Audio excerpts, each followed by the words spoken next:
Welcome to a tale from the shadows of the past, where the clink of coins masked the roar of crime. In the 1920s, as America banned booze under Prohibition, one man turned chaos into a kingdom of illicit wealth.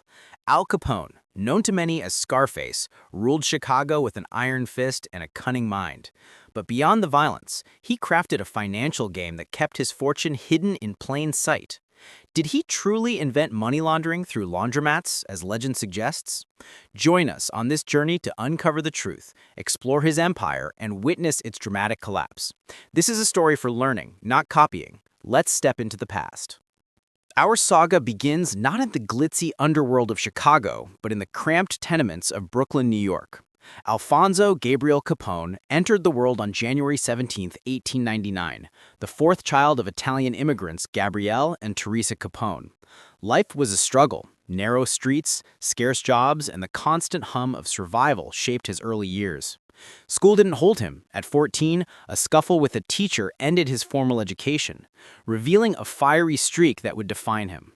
By his mid-teens, Capone found a new family in the Five Points Gang, a rough crew under Frankie Yale's command. Here, he learned the trades of the streets: shakedowns, dice games, and fistfights. A barroom brawl left its mark: 3 razor cuts from Frank Lucio over a heated exchange about his sister. Those scars became his infamous nickname, Scarface, though Capone preferred the flashier Snorky for his sharp-dressed persona. In 1919, Yale sent him to Chicago to join Johnny Torrio, a mentor from Yale's past. Torrio was carving out a bootlegging empire as Prohibition loomed, banning alcohol from January 1920. Capone started small, working as a bouncer at Torrio's Four Deuces brothel, but his ambition shone through. He handled disputes with a brutal edge, earning Torrio's trust. The 1923 Cicero election saw Capone's men rig votes through intimidation, securing a suburban stronghold for their operations. When a 1925 assassination attempt on Torrio by the North Side Gang forced his retirement, Capone, at just 26, took the helm. He built a force of over 1,000 enforcers, pulling in an estimated $100 million yearly, equivalent to $1.5 billion today. Rivalries with Bugs Moran's Northsiders sparked bloody feuds, culminating in the 1929 St. Valentine's Day Massacre, where 7 were slaughtered in a garage raid, though Capone's involvement remained unproven. Off the battlefield, Capone played the philanthropist. He funded soup kitchens during the Depression, charmed reporters with quips like, "I'm just a businessman," and lived modestly with his wife May and son Sonny, born deaf due to Capone's untreated syphilis. Yet his wealth, silk suits, diamond rings, and a Miami mansion drew federal eyes. This duality of thug and savior set the stage for his financial ingenuity. Prohibition turned America into a thirsty paradox, and Al Capone was its unofficial bartender. The 18th Amendment, effective January 1920, outlawed alcohol, birthing a black market Capone mastered. His empire thrived on this ban, turning Chicago into a hub of hidden taverns and smuggled spirits. Capone's wealth began with production. He ran clandestine breweries, churning out beer in secret warehouses. Whiskey flowed from Canada, hauled by trucks and boats across Lake Michigan, with bribes greasing the wheels. Estimates suggest 20,000 cases crossed weekly. A barrel costing $4 to brew sold for $55, a profit margin that fueled his rise. Distribution was his art. Speakeasies, secret bars requiring passwords, dotted the city. Capone controlled hundreds, from the Jazzy Cotton Club to smoky back rooms where patrons danced as gin flowed. Protection rackets enforced loyalty. Pay Capone's fee or face explosive retaliation, often with pineapple grenades. Gambling dens and slot machines added $25 million annually, while brothels like the Four Deuces contributed $10 million from Vice. By 1927, Capone's haul reached $105 million, $1.6 billion today, with $30 million in bribes keeping officials silent. Cash overflowed. Safes bulged with bills he spent on a $40,000 Miami home, custom Cadillacs, and glittering jewelry. Yet, filing taxes? Never. His bookkeeper, Jake Greasy Thumb Guzik, tracked profits in cryptic ledgers, paying henchmen and bribes in cash. Violence cemented control. The St. Valentine's Day Massacre wiped out Moran's crew, staged as a police hit with Capone conveniently in Florida. Public outrage branded him public enemy number one. But money kept flowing.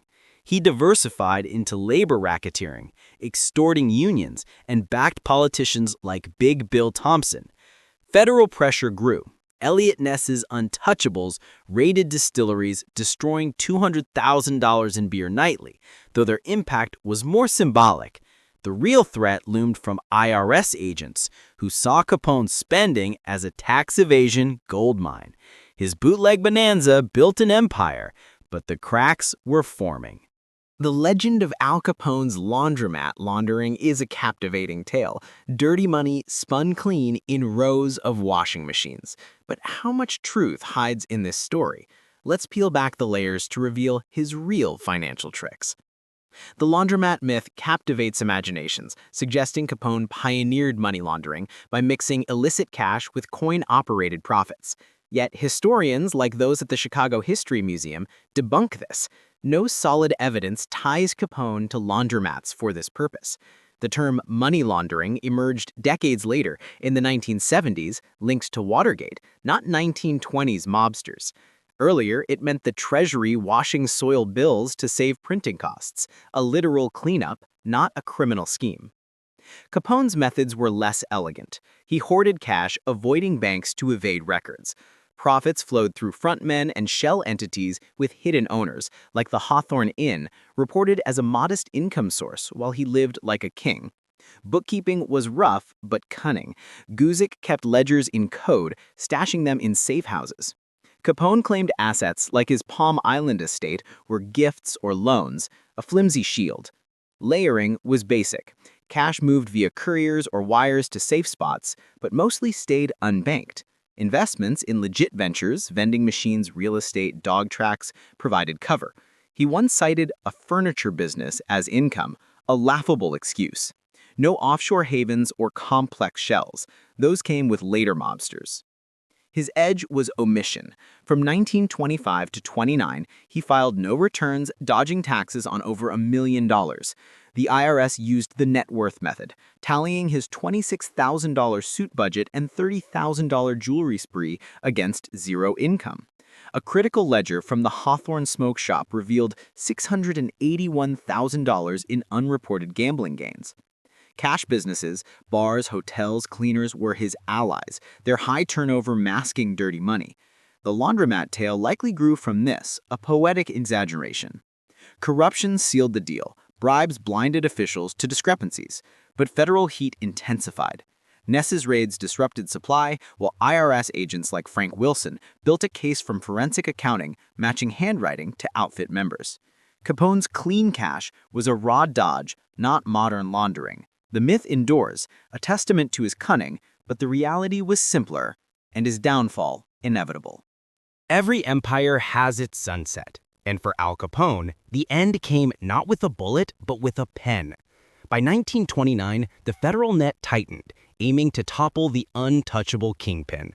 Eliot Ness stole the spotlight, but IRS Chief Elmer Eyre orchestrated the checkmate.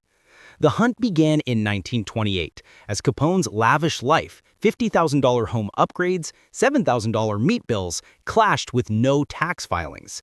Agent Frank Wilson led the charge, infiltrating the outfit. A breakthrough came with seized ledgers, including one from turncoat bookkeeper Leslie Shumway, whose testimony cracked the code. Capone tried to outmaneuver.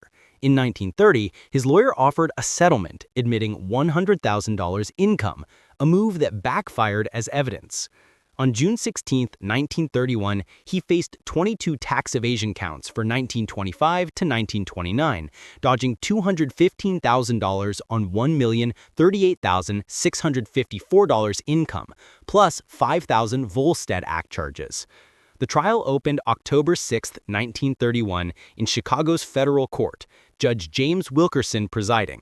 Capone pleaded guilty, expecting leniency, but Wilkerson denied it. Jury tampering failed. Wilkerson swapped juries at the last second. The prosecution's ace was the net worth method.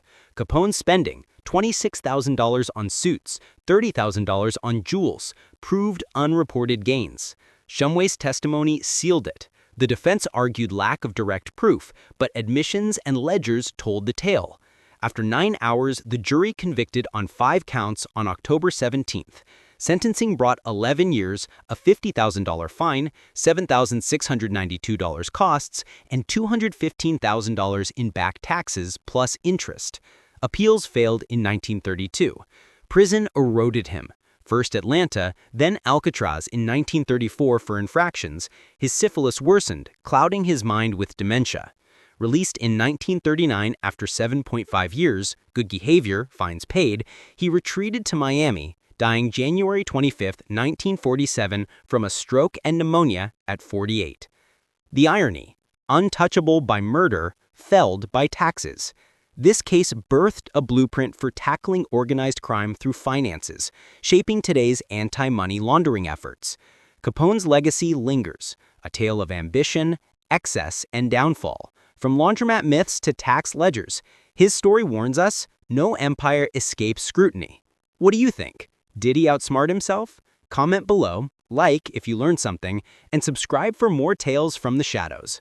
Until next time, stay curious.